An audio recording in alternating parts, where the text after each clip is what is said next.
स्वागत है आपका नर्सिंग ऑफिसर एकेडमी में। आज का टॉपिक है चेस्ट एक्सरे, एक सुपर इंपॉर्टेंट टॉपिक जो आपके लिए इंफॉर्मेटिव होने वाला है और बहुत इजी लर्निंग है, तो इसको ध्यान से देखेंगे। चेस्ट एक्सरे में हमें क्या देखा जाता है, सबसे पहले क्या क्वेश्चन पूछे जाते हैं, उसके बारे में हम एक एक करके बात करेंगे। चेस्ट एक्सरे पढ़ने से पहले हमें एक चीज पता होनी चाहिए कि इसका व्यू कैसा है, ये एंटीरियर पोस्टीरियर व्यू है या पोस्टीरियर एंटीरियर व्यू है। तो स्टार्ट यहीं से करते हैं। देखो, ये दो तरह के व्यूज होते हैं चेस्ट एक्सरे में नॉर्मली, एक एंटीरियर पोस्टीरियर व्यू और एक पोस्टीरियर एंटीरियर व्यू। इसको हम बोलते हैं एपी व्यू। एपी व्यू क्यों बोलते हैं कि ये एक्सरे की प्लेट है जहां से एक्सरे आता है, ठीक है। और दूसरा ये क्या है, ये फिल्म प्लेट है, यहां पे क्या होता है, एक्सरे बनता है। तो उस चीज को हम देखते हैं। अब एंटीरियर से हमने एक्सरे डाली, इस तरह से एक्सरेज डाली, और क्या हुआ कि यहाँ पे फिल्म पे जो भी लंग्स है या जो भी छाती का एक्सरे हुआ तो उसकी फिल्म हमें यहाँ पे नजर आती है। तो इसको हम बोलते हैं एपी व्यू। या पेशेंट को अगर लेटा के जब हम एक्सरे लेते हैं तब भी फिल्म को नीचे ही रखा जाता है, तो उस तरह के एक्सरे को बोलते हैं एपी व्यू। ये इतना एक्यूरेट नहीं हो पाता है क्योंकि इसमें क्या होता है, कार्डियक साइज, हार्ट की साइज को बताना मुश्किल होता है और लंग्स भी प्रॉपर एक्सपेंड नहीं हो पाते। तो उससे ज़्यादा अच्छा अगर व्यू देखना होता है तो उसके लिए पोस्टीरियर एंटीरियर व्यू ज़्यादा अच्छा होता है। तो ये है पोस्टीरियर एंटीरियर व्यू। इसमें क्या होता है, एक्सरे की बीम को यहां से डाला जाता है और ये पेशेंट के पोस्टीरियर साइड से जाती है और बाद में एंटीरियर साइड पे पहुंचती है। ये फिल्म प्लेट यहाँ पे, इसको बोलते हैं हम पीए व्यू। लेकिन पीए व्यू सिर्फ और सिर्फ जो मोबाइलेटरी पेशेंट है, जो चल सकते हैं, जो खुद खड़े हो सकते हैं, उसी में किया जा सकता है। क्योंकि इसमें पेशेंट को क्या होता है, खुद को खड़ा होना पड़ता है, आगे से या तो फिल्म को पकड़ना होता है या जो फिल्म प्लेट है उसके सामने एक्सपेंड करके अपने लंग्स को कुछ टाइम के लिए खड़ा होना पड़ता है। तो इस तरह के अगर इस तरह का पीए व्यू हो पा रहा है तो ये ज़्यादा अच्छा होता है। और अलग अलग कंडीशन में हमें अलग अलग तरह के व्यूज देखने को मिलते हैं। ये देखो, ये एक्सरे की बीम, एपी व्यू की बात कर रहे हैं, एक्सरे की बीम यहां से आ रही है, ठीक। अब ये एक्सरे की बीम यहां से हार्ट को क्रॉस करते हुए यहां फिल्म पे उसकी मार्किंग देगी। अब ये हार्ट अपने आप ही बड़ा नजर आएगा क्योंकि क्या होगा, जो लाइट का सोर्स है वो बढ़ता जा रहा है बाद में, है ना। तो इस तरह से जब परछाई बनेगी हार्ट की तो ये बड़ी बनेगी, क्योंकि लंग्स जो आपके एक्सरे होते हैं उनमें परछाई तो आती है। और पीए व्यू में क्या होगा, ये मोस्ट एक्यूरेट होगी क्योंकि क्या है कि पोस्टीरियर से डाला और हार्ट क्या होता है, एंटीरियर साइड में होता है और ये फिल्म भी एंटीरियर साइड में है, तो इसलिए इसका थोड़ा एक्यूरेट आता है हार्ट का व्यू। तो एपी व्यू और पीए व्यू में आपको मेन जो डिफरेंस देखने को मिलता है वो ये देखने को मिलता है। अब जैसे ये लंग्स आए हैं नॉर्मल एक्सरे के, ठीक है, तो एक नॉर्मल एक्सरे है, उसमें देखते हैं हम। सबसे पहले जब आप एक नॉर्मल एक्सरे देख रहे होते हो तो आपको ये इमेजिन करना है कि पेशेंट बिल्कुल जस्ट आपके सामने। तो अगर आपके सामने पेशेंट होगा तो ये पेशेंट की राइट साइड होगी और ये लेफ्ट साइड होगी, ठीक है। उसके बाद हमें ये देखना है कि जो आपके ये तीन तरह से जोन बनाए हुए होते हैं इसमें, ठीक है। और ये इमेजिनरी लाइन ही होती है क्योंकि क्या होता है कि राइट साइड में वैसे 3 लोब होते हैं, लेफ्ट साइड में 2 लोब होते हैं, लेकिन उनको एक्सरे फिल्म में ढूंढना थोड़ा मुश्किल होता है। उसके लिए आपको क्या है, फिर लेटरल व्यू देखने पड़ेंगे, तो थोड़ा मुश्किल है। तो यहाँ पे क्या होता है, हम इस तरह से इसके 3 जोन बनाते हैं इमेजिनरी लाइन से, अपर जोन, मिडिल जोन और लोअर जोन। जो लोअर साइड में होता है वो लोअर जोन होता है। तो हमें जब भी एक्सरे पे कमेंट करना होता है तो हम इसी तरह से कमेंट करेंगे कि लोअर जोन में हमें ये चीज देखने को मिली या लोअर जोन में ये दिक्कत है पेशेंट के। ये होती है आपके कार्डियक मार्जिन। ये देखो आप, ये है आपकी एक तरह से हार्ट है, दिखाता हूं आपको। ये आपके हार्ट है पेशेंट का। तो अगर हार्ट इनलार्ज है या नहीं है इसका पता लगाते हैं तो ये क्या है, पीए व्यू में इजीली बताया जा सकता है, जैसे मैंने आपको पहले भी बताया। और ये इसकी मार्किंग हो गई, ये हार्ट की साइज है और ये पूरे इसकी साइज है। तो अगर हार्ट की साइज 0.5 से ज्यादा हो जाए, हार्ट अगर 0.5 से ज्यादा बड़ा दिखाई देने लगे तो इसका मतलब क्या हुआ, हार्ट का इनलार्जमेंट हो रखा है। अगर लेफ्ट वेंट्रिकल का इनलार्जमेंट होगा तो वो इस तरफ से बढ़ता है, और अगर राइट वेंट्रिकल का इनलार्जमेंट होता है तो वो इस तरह से आपको एक्सरे में देखने को मिलता है। इसके अलावा यहाँ पे देखो आपको और क्या चीज दिखने को मिल रही है, ये क्लेविकल बोन है, ठीक है, ये आपकी ट्रेकिया है ना। उसके अलावा यहाँ पे क्या होते हैं, ये ब्रोंकस होते हैं।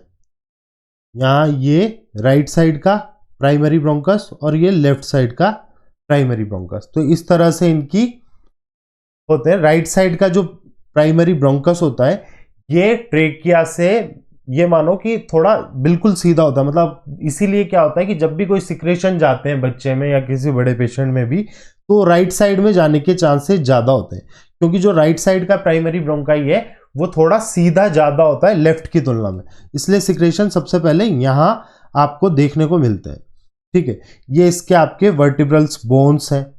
अब इस एक्सरे को किस तरह से देखा जाता है, ये आपका हार्ट हुआ, ये आपको यहाँ पे शेडो दिख रही है इस तरह से, ये क्या है, ये यहाँ लीवर है, और यहाँ पे ये जो बबल्स दिख रहे हैं ये क्या है, स्टमक में जो गैस होती है उसके बबल होते हैं। तो ये है एक नॉर्मल एक्सरे। अब हम एक एक करके एक्सरे देखेंगे तो उससे आपको पता लगेगा कि क्या क्या दिक्कत है पेशेंट को। उससे भी पहले आपको एक चीज और पता होनी चाहिए, और वो ये है कि इसकी मार्किंग क्या होती है। मार्जिन होते हैं, दो तरह के होते हैं मेनली। एक हो गया कार्डियो, यहाँ पे क्या होता है, हर्निया, सॉरी डायफ्राम होता है ना, डायफ्रामेटिक हर्निया की वजह से हर्निया याद आया, तो यहाँ पे आपके डायफ्राम होता है। तो ये है आपका कार्डियोफ्रेनिक एंगल। ये कौन सा एंगल है, कार्डियोफ्रेनिक एंगल, कार्डियोफ्रेनिक एंगल। यहाँ पे ये हार्ट है और यहाँ पे डायफ्राम है, तो कार्डियोफ्रेनिक एंगल। इसी तरह से हम बात करें तो ये कौन सा एंगल हुआ, यहाँ रिप्स है ना, पसलियां है, कोस्टोफेरिंगल एंगल, इसको बोलते हैं कोस्टोफेरिंगल एंगल। अब ये हमारे लिए क्यों इंपॉर्टेंट है, इसको क्यों पढ़ रहे हैं, वो भी आप जैसे नेक्स्ट एक्सरे को देखोगे आपको समझ में आएगा। देखो अब यहां पे आपको ये जो कोस्टोफेरिंगल एंगल है ये बिल्कुल खत्म हो गया है ना, जितने भी एंगल है खत्म हो गए। इसका मतलब क्या है, यहाँ पे पानी भरा हुआ है, यानी किस तरह की कंडीशन है, आपके फ्लूइड अकुमुलेशन हो रखा है, प्लूरल इफ्यूजन की कंडीशन है। ये अब आपको कैसे पता लगा, और ये ऐसे हमने कोस्टोफेरिंगल एंगल को देख के कैसे हम आइडिया लगा सकते हैं, क्या होगा जब भी प्लूरल इफ्यूजन होगा या कोई भी फ्लूइड अगर लंग्स में भरेगा तो क्या होगा, फ्लूइड अपने आप ही ग्रेविटी की वजह से किस जगह जाएगा, उसके नीचे ही नीचे वाले पार्ट में जाएगा ना। इसलिए जो ऊपर का लंग्स है ये तो फिर भी थोड़ा बहुत दिखाई दे रहा है, लेकिन नीचे का जो लंग्स है वो आपको दिखाई नहीं दे रहा, क्योंकि यहाँ पे क्या हुआ, फ्लूइड भरा हुआ है, और जो फ्लूइड है वो अपने आप नीचे की तरफ आता है। तो जो कोस्टोफेरिंगल एंगल है ये वाला, ये क्या है, ऑब्लिटरेट हो रहा है। मतलब अगर फ्लूइड अकुमुलेशन होगा तो जो कोस्टोफेरिंगल एंगल है वो ऑब्लिटरेट हो जाएगा, वो आपको दिखना बंद हो जाएगा, क्योंकि उसका कारण क्या है, डिपेंडेंट पोजीशन कौन सी होगी, अपने आप ही जो फ्लूइड है वो नीचे की तरफ आएगा। तो इसलिए हम सीधा सीधा बोल सकते हैं कि किस तरह की कंडीशन है, यहाँ पे राइट साइडेड प्लूरल इफ्यूजन की कंडीशन है ना, राइट साइड में ही है ना, राइट साइडेड प्लूरल इफ्यूजन का ये एक्सरे है। इस तरह से आप आइडिया लगा सकते हो। नेक्स्ट एक्सरे की हम बात करते हैं। देखो इस पे लिखा हुआ भी है न्यूमोथोरेक्स है, कौन सी साइड का है, राइट साइड का है। अब आपने इसको न्यूमोथोरेक्स क्यों बोला, यहाँ कोस्टोफ्रेनिक एंगल तो प्रॉपर बना हुआ है, लेकिन कार्डियोफ्रेनिक एंगल गायब हो गया है। कार्डियोफ्रेनिक एंगल क्यों गायब हो गया है, क्योंकि यहाँ पे क्या है, न्यूमोथोरेक्स, यहाँ पे फ्लूइड नहीं, हवा भरी है, तो इसने क्या करा, इस हवा ने इस लंग्स को कोलैप्स करके एक साइड में कर दिया, और ये लंग्स कोलैप्स होके, और इसने क्या करा, ये हार्ट को भी प्रेशर दिया, तो हार्ट भी थोड़ा सा शिफ्ट हो गया। तो ये है right sided pneumothorax with heart shift, with heart shift, lungs and heart shift. इस तरह से हम बात करते हैं। नेक्स्ट है आपका, ये क्या है, अब यहाँ पे क्या होता है, देखो जो कोस्टोफ्रेनिक एंगल है ये भी बना हुआ है, कार्डियोफ्रेनिक एंगल भी बना हुआ है, लेकिन यहाँ पे क्या है, अलग से आपको पेच दिखाई दे रहा है एक तरह से, जहां पे क्या है कि बाकी जगह तो बिल्कुल वाइट वाइट सा दिख रहा है, मतलब यहाँ कुछ है। तो यहाँ क्या है, ये है आपके न्यूमोनिया की कंडीशन। अब न्यूमोनिया की कंडीशन तो है ही, साथ में हम इसको क्या बोल सकते हैं, ये अगर इसकी मार्जिन करी तो ये अपर जोन, मिडिल जोन और लोअर जोन, तो हम क्या बोल सकते हैं, मिडिल जोन में न्यूमोनिया है। तो इसको प्रॉपर आप क्या बोलोगे, राइट साइडेड लोबर न्यूमोनिया। ठीक है, तो इस तरह से आप पता लगा सकते हो कि ये न्यूमोनिया की कंडीशन। अगर आपके देखो दोबारा से इनको देखते हैं, अगर आपके प्लूरल इफ्यूजन की कंडीशन है तो कोस्टोफ्रेनिक एंगल आपका खराब हो जाएगा, आपको समझ में आ रहा है। न्यूमोथोरिक्स की कंडीशन है तो जो कार्डियोफ्रेनिक एंगल है ये आपके दिखना बंद हो जाएगा, और यहाँ पे जो ये लंग्स है ना, ये ब्लैक की जगह बहुत ज्यादा गहरे ब्लैक दिखाई देंगे। इसमें तो क्या है, ये जो एक्सरे है ये फिर भी थोड़ा हल्का है, तो जितना ज्यादा एक्सरे गहरा होगा उतना बहुत ज्यादा काले बादल जैसे होते हैं, बिल्कुल काले बादल दिखाई देंगे आपको। और ऐसा दिखेगा ही नहीं, लंग्स इतना ज्यादा मजबूत, मतलब इतना काला लंग्स है ऐसा दिखाई देगा, बट वो क्या है, वहां पे हवा भरी हुई है। इसी तरह से हम बात करते हैं, तो आपने पता लगाया कि ये न्यूमोनिया की कंडीशन है। अब देखो ये क्या है, यहां पे क्या है, आपने देखा यहां तो कुछ भी नहीं बचा, बस ये थोड़े से गैस्ट्रिक बबल्स दिखाई दे रहे हैं क्योंकि लेफ्ट साइड है, तो ये तो पता लगा हमें। अब यहां पे क्या हुआ, दूसरी चीज क्या है, ये ट्रेकिया, ये देखो ये इधर शिफ्ट हो रखी है, ट्रेकिया इधर शिफ्ट हो रखी है। और यहाँ जो कंडीशन है, ये प्लूरल इफ्यूजन अगर छोटा होता है तब तो आपको कोस्टोफ्रेनिक एंगल दिखेगा, लेकिन क्या हुआ, ये पूरा का पूरा जो लेफ्ट साइड का लंग्स है ये पूरा का पूरा ही यहाँ पे प्लूरल इफ्यूजन है, full pleural effusion, left side pleural effusion है। और जो ये फ्लूइड भरा हुआ है इसने अपना प्रेशर डाला, और उस वजह से प्रेशर की वजह से देखो ट्रेकिया भी शिफ्ट हो गई।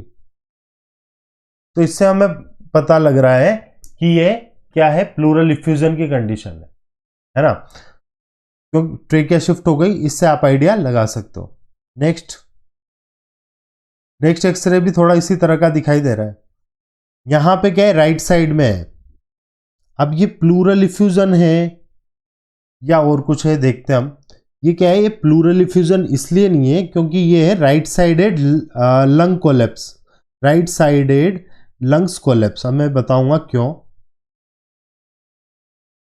देखो कोलेप्स मैंने इसलिए बोला क्योंकि अब क्या हो रहा है, दो तरह की कंडीशन होगी। अगर पेशेंट का यहां पे अगर फ्लूइड भरा हुआ होता तो ये जो ट्रेकिया है ये इस साइड में जाती, इस साइड में शिफ्ट होती, दूसरी साइड शिफ्ट होती, क्योंकि वो प्रेशर डाल रही है।